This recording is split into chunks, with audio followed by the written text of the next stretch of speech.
At dawn on the 3rd of January 2026, Caracas did not wake up to firestorms or collapsing skylines. It woke up to silence and to absence. Nicolás Maduro was gone. What unfolded was not shock and awe. It was something far more unsettling. Precision. A state removed its adversary not by flattening a country, but by slipping through its defenses, exploiting patterns of life, and leaving the system standing almost intact. To many, this looked like restraint. To others, it looked like confidence. And to those watching closely, it revealed something deeper. A shift in how power is exercised in the 21st century. This was not about punishment. It was about control. If you want to understand how modern power really works, not in theory, but in execution, stay with me. Because what matters is not how the operation began, but what it tells us about the world we are entering. And before we go further, take a moment to reflect on that silence. It carries consequences. Now, let's step back and understand what was truly at stake. What makes this operation so important is not simply that Maduro was captured. It is what was deliberately not done. No nationwide blackout, no collapsed runways, no shattered command headquarters, no attempt to decapitate the Venezuelan military as an institution. Instead, the United States defined a narrow objective and pursued it with almost clinical discipline. Capture the individual, preserve the structure, send a message. This distinction matters because it reframes the entire event. This was not a war meant to force immediate capitulation. It was a coercive intervention designed to reshape incentives inside Venezuela's power elite and beyond it. By avoiding broad infrastructure attacks, Washington signaled that this was closer to a law enforcement action than a traditional invasion. The regime was targeted, the state was spared. And that choice creates a paradox. Restraint reduces destruction, but it also increases pressure. Because when a system survives intact, responsibility does not disappear. It concentrates. The real question, then, is not how the strike happened. It is why this model was chosen now and what conditions made it possible. To answer that, we need to look backward into the structures that quietly collapsed long before January 3. Long before the helicopters entered Caracas, Venezuela's defenses were already hollowed out from within. This operation succeeded not because of overwhelming force, but because of accumulated decay. Years of neglect, corruption, and cronyism had eroded the National Bolivarian Armed Forces. Units trained in the open, as they had always done. Air defenses sat exposed, undisguised, unprotected, because no one expected discipline to be tested. Command and control systems, already fragile, collapsed under electronic warfare and possibly cyber disruption. Warnings came too late. Reactions came slower still. This is how institutions fail in the modern era. Not all at once, but gradually, invisibly. Morale declines. Professional standards erode. Loyalty replaces competence. By the 3rd of January 2026, Venezuela's military still existed on paper, but functionally it had lost the ability to adapt under stress. And when pressure finally arrived, it revealed years of systemic weakness in a single morning. In that sense, the strike did not create the crisis. It merely exposed it. And exposure, once it happens, cannot be undone. Because when weakness is revealed at the center of power, events accelerate. The first real shock came not with Maduro's capture, but with how little resistance followed. At Fort Tiuna, the nerve center of Venezuela's military power, damage was intense yet narrowly confined. Not the barracks, not the headquarters, but the mechanisms of rapid response. A mechanized unit likely capable of counterattacking special forces was neutralized before it could move. Emergency power systems supporting underground facilities were taken offline. An entrance to a suspected bunker complex was breached. This was not symbolic violence. It was functional violence aimed at one thing only: preventing reaction. For the soldiers inside the system, this was the moment clarity vanished. Orders were delayed, communications failed, and by the time awareness spread, the operation was already over. Here lies the deeper meaning of this first crisis. Power today does not collapse because it is overwhelmed. It collapses because it is outpaced. Speed replaces mass.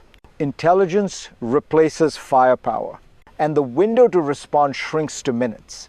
But for Tiuna was only the beginning. Because to understand how this operation truly worked, we need to uncover the invisible architecture that made it possible. What enabled this level of precision was not hardware, it was architecture. Modern power no longer depends on destroying everything an adversary has. It depends on understanding what they need, when they need it, and how they react under stress. This operation was built on months, likely years of intelligence collection, patterns of life, habitual movements. Which units mattered? Which ones did not? Air defenses were not wiped out wholesale. They were selectively removed to create corridors, just enough space for helicopters to pass, just enough blindness to preserve surprise. This is doctrine in its most refined form. You do not fight the entire system. You flow through it. Venezuela's defenses were not defeated because they were weak in isolation. They were defeated because they were predictable. They trained as they operated, and they operated as they always had. When that predictability met a force designed for speed, coordination, and denial of reaction time, the outcome was preordained. This is the hidden mechanism of modern intervention. Not domination, but orchestration. And once orchestration begins, escalation becomes optional. But optional does not mean impossible, because restraint, when visible, carries its own risks. The second crisis unfolded not at the center, but at the edges. Air bases were not destroyed, yet runways were denied. At La Carlota and Higuerote, aircraft were deliberately parked in place, blocking fixed-wing landings while leaving helicopters unaffected. A subtle move, temporary, but decisive. Ports were not shut down, yet a single pier at La Guaira was struck only where an air defense unit stood exposed. Nearby naval vessels remained untouched. So did the main docks. This was pressure without paralysis, interruption without collapse. For Venezuelan commanders, the signal was unmistakable. The United States knew exactly where the defenses were, and just as importantly, where they chose not to strike. Even casualties, limited as they were, carried a message. This was not bloodless, but it was controlled. Civilian deaths, damaged apartment blocks, and destroyed communications arrays reminded everyone that precision still has consequences. And that escalation, once begun, cannot be perfectly contained. At this stage, the regime faced a new reality. The state still stood, the military still existed, but its protective shell had been pierced. The question was no longer whether the United States could go further. It was whether Venezuela's leadership believed it would. For ordinary Venezuelans, this was not a debate about doctrine or restraint. It was a moment of suspended breath. You woke up to rumors before facts. Helicopters heard but not seen, roads blocked, then reopened, power flickering not everywhere, but enough to unsettle you. Nothing collapsed. And yet, nothing felt stable. When a regime survives an operation like this, fear does not disappear. It moves, it shifts from the top of the pyramid to the middle, and then downward. You begin to wonder who is really in control. The leaders on television or the invisible forces that came and left in a single night. For years, power in Venezuela felt immovable. January 3 shattered that illusion without replacing it with certainty. And that ambiguity matters, because uncertainty changes behavior faster than ideology ever could. If you are a civilian, you don't need to understand geopolitics to feel the impact. You feel it in hesitation, in silence, in the sudden awareness that the rules may be changing. If this analysis helps you see what's beneath the headlines, pause here. Share it, because understanding is the first form of protection. Now, lift your eyes beyond Venezuela because this story does not end at its borders. What happened in Caracas sent ripples far beyond Venezuela's borders. This was not just a message to one regime. It was a demonstration to everyone watching. To Cuba, it signaled that embedded advisors and loyal guards do not guarantee immunity. To Russia and China, it showed that influence built through arms sales, energy ties, and political backing can be bypassed, not confronted head-on, but rendered irrelevant in a single operation. To Iran, it reinforced a troubling lesson. Geography is no longer protection. The operation also spoke to allies. It suggested a model of intervention that avoids occupation, minimizes destruction, and yet decisively alters political realities. No coalition, no prolonged air campaign, just speed, intelligence, and leverage. This is how geopolitics now moves through selective disruption rather than total war. But there is a cost. When power becomes this precise, it becomes tempting to use it more often. And when thresholds fall, norms erode. The world absorbed a quiet but profound update on how force can be applied and how quickly facts on the ground can change. And that brings us to the hardest question of all. What happens next when the easy part is truly over? The future now narrows into three possible paths, and none of them are clean. The first is stabilization. U.S. leverage holds. Interim leadership makes real, irreversible commitments. The military remains intact but restrained. Economic reopening begins under guarantees that prevent old elites from simply recycling power. This is the most hopeful outcome and the hardest to sustain. The second is drift. Cooperation becomes selective. Promises are made, then delayed. The system absorbs the shock without transforming. Venezuela neither collapses nor reforms. It stagnates, frozen between pressure and inertia. This is how many interventions quietly fail. The third path is escalation. Commitments are broken. Power centers resist. Coercion returns through follow-on strikes or further capture operations. Each move raises the cost. Each response narrows diplomatic space.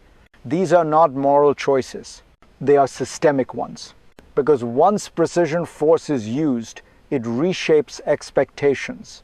Both sides begin planning for the next move, not the last one. And here is the uncomfortable truth. The future of Venezuela no longer depends only on Venezuelans. It depends on how restraint and pressure are balanced day after day.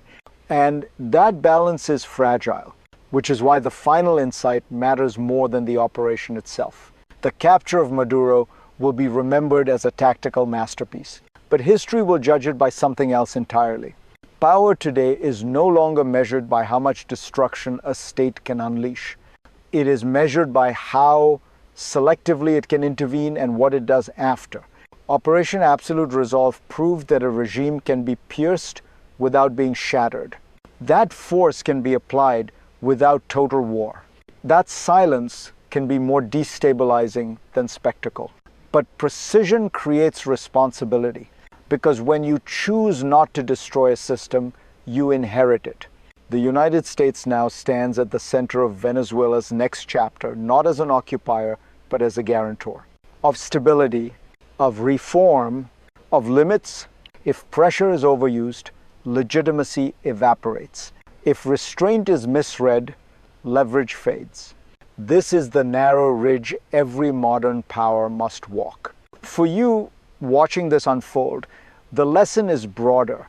The world is entering an era where wars may be shorter, quieter, and more surgical, but their consequences last longer and cut deeper. If you want to keep understanding how power is changing and where it's heading next, stay here. Share this analysis. Because the most dangerous moments are not when systems collapse. They are when they survive changed.